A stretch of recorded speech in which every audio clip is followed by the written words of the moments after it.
Julia Dayton was a former client of mine. She was murdered. This one's personal. Because that always works out well. Somebody wants Julian to go down for Gloria's murder. I didn't do this. Why do so many people want to take a swing at that face? What can I say? I inspire strong emotion. And it's just a day's work. Let's get to work. Who is that guy? There's some ex-cop who hates me. Did they just take a number? Somebody's gonna end up dead because of you. Mic drop. We are walking into some very dangerous territory here. Lord knows you can use some protection.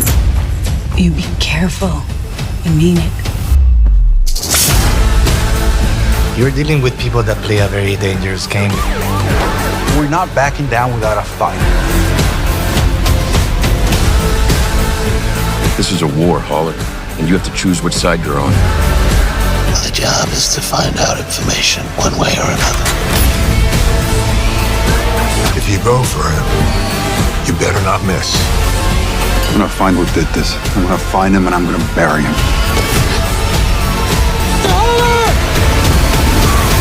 End of the world, and it's just a day's work. Boom, there you go. That was the trailer for The Lincoln Lawyer, streaming right now on Netflix. I'm Kuya P. This is Nerds Rule the World. Joining me to talk all things season 3 of The Lincoln Lawyer is the co-creator, co-showrunner, Ted Humphrey. How are you, sir? I'm really good. How are you? I'm wonderful. I real quick noticed that you are cat from my own region right now. I'm coming at you right now, Ted, from Virginia. I saw that you went to Georgetown. You went to UVA as well. And I'm in the Northern Virginia, DC area. I'm like, 20 minutes away from Georgetown right now. It's my favorite. It's my favorite place. I didn't grow up there, but I lived a lot of my life there. So yeah. Well, we give you love from the DMV area, my friend. Thank you very much. I was just there a couple months ago. Love it there. Awesome. So season 3, it's hitting. Let me see these notes real quick. I love it.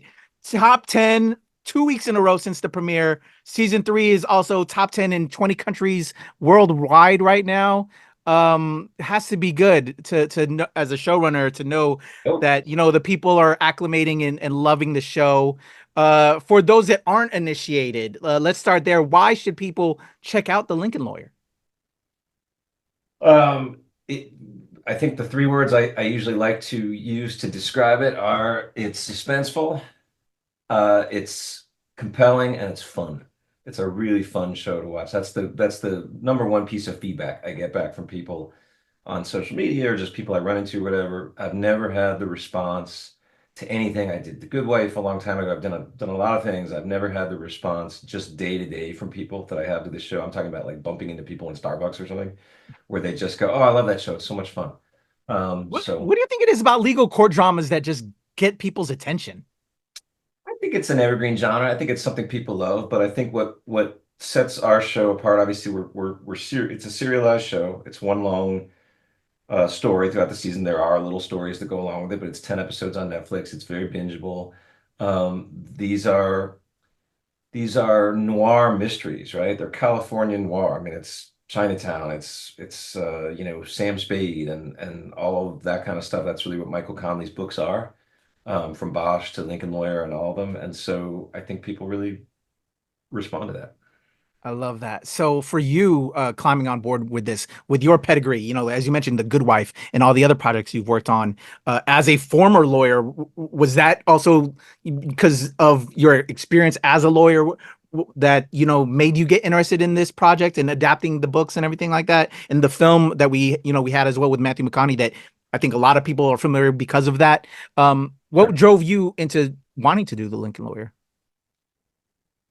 That's part of it. It's funny. I never set out to do legal things, shows or movies or whatever. I didn't set out to not do them, but I didn't necessarily set out to do them. But it's not surprising that somebody who has a legal background would, find themselves in a position to do those things. A big part of my contribution to The Good Wife, I think, was bringing a sense of what it really feels like to work in a law firm, because I did.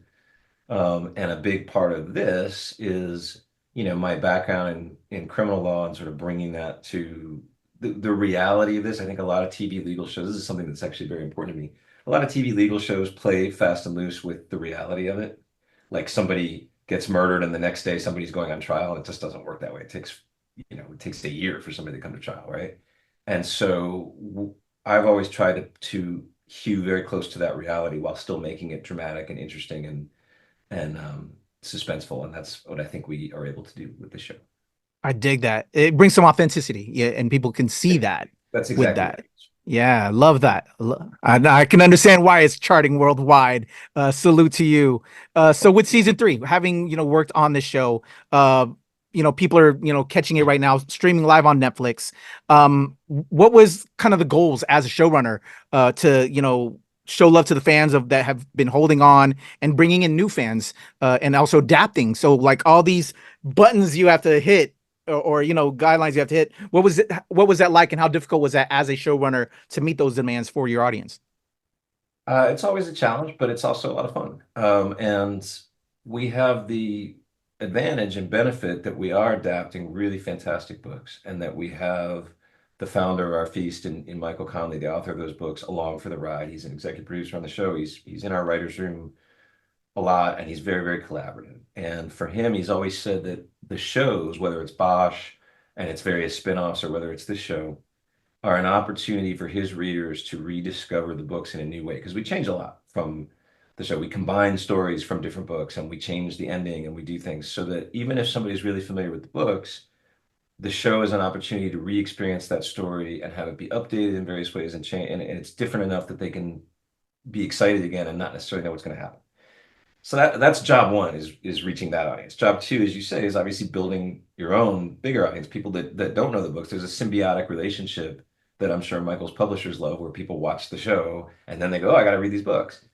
That was my relationship with Game of Thrones. I watched the show and I went, oh, this is great. I got to read these books. And then I went and did that, right? So it's a really neat ecosphere to play in. And as the showrunner, what you're always thinking on any show when you go into the next season is, how do we top what we did last season?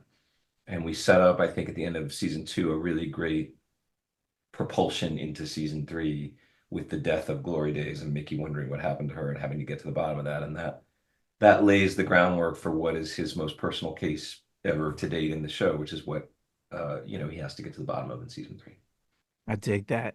So with this new season, what was it like putting this season together? Was there anything that you really looked forward to help pay off to those fans that have been investing their time since season 1, that you were excited to have occur within the storyline? Can you just tell me any moments of production on this current season? Sure. In many ways, we've been building to this season since the start of the show. The book that this season is based on, The Gods of Guild, is one of my personal favorite of the books. It's one of Michael's personal favorite of the books. I think it's a real high watermark for the series, and there were platforms and things that had to be laid in place in previous series to build to this.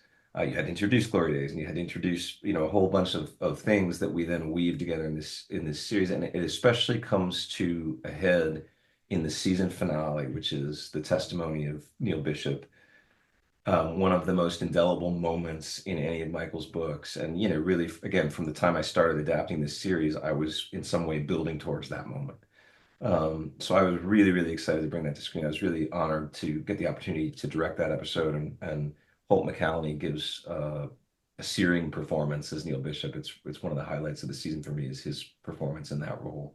And so the opportunity to work with him on that episode, to me, is a high watermark. I love that. As a fellow filmmaker, I love that you fought really hard, from what I read, to have it be shot in LA, and then you also lent your car for the production.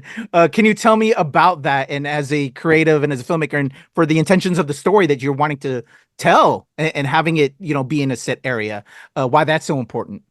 So you used the word authenticity before to talk about the legal system, and that's very important. But equally, if not more important, is authenticity to the city. That I said Michael's books and the world Michael created is this LA noir, which is a rich, rich tradition that goes back, decades. And you can't do LA noir if it's not in LA. And we fought very, very hard, as you say, to make sure that this show was able to be shot in LA, which, you know, we built this whole city to shoot stuff, and now we don't shoot anything here anymore.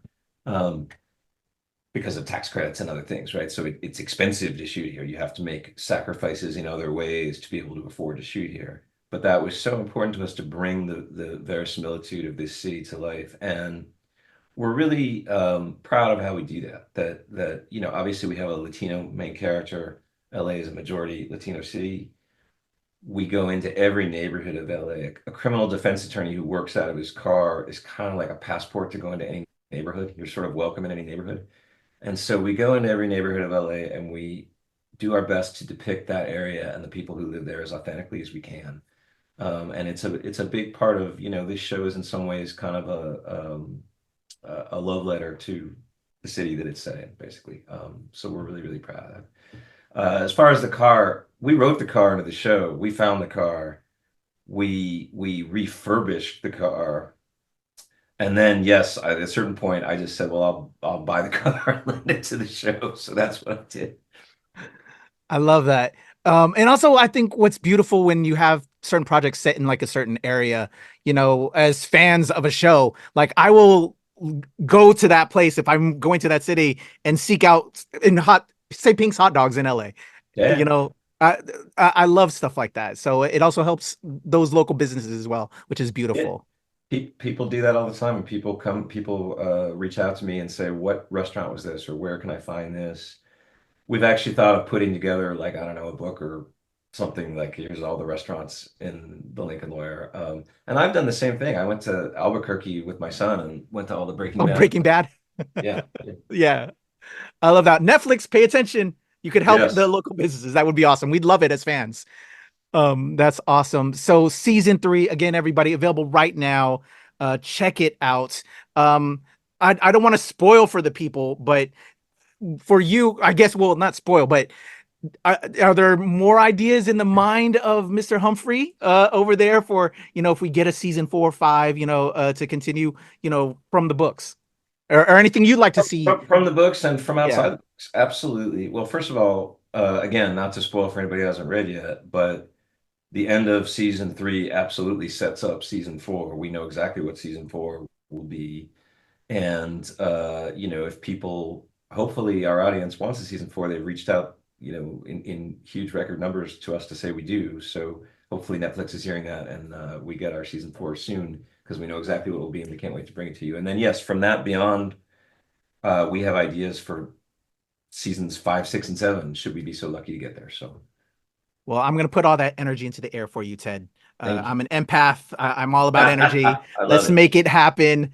Thank you so much for your time, Ted. It's an honor and a pleasure to speak with you. I can't wait to see what you're going to do more with the Lincoln Lawyer, with that season 4, 5, and everything else, because I know you have other things you're going to write as well, because we know that of you. Much. Say hi to Arlington, Fairfax, and Alexandria for me.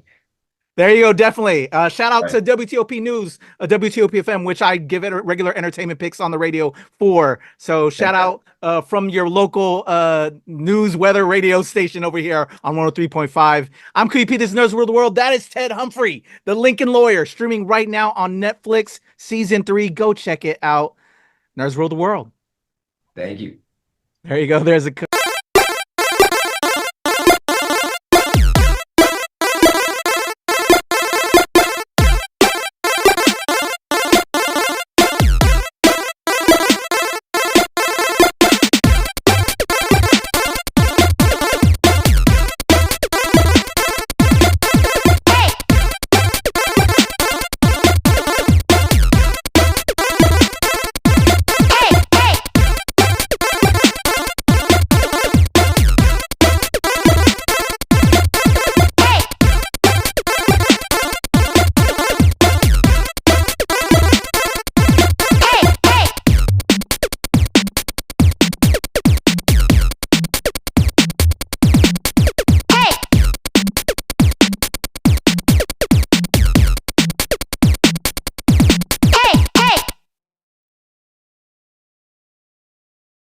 Appreciate you.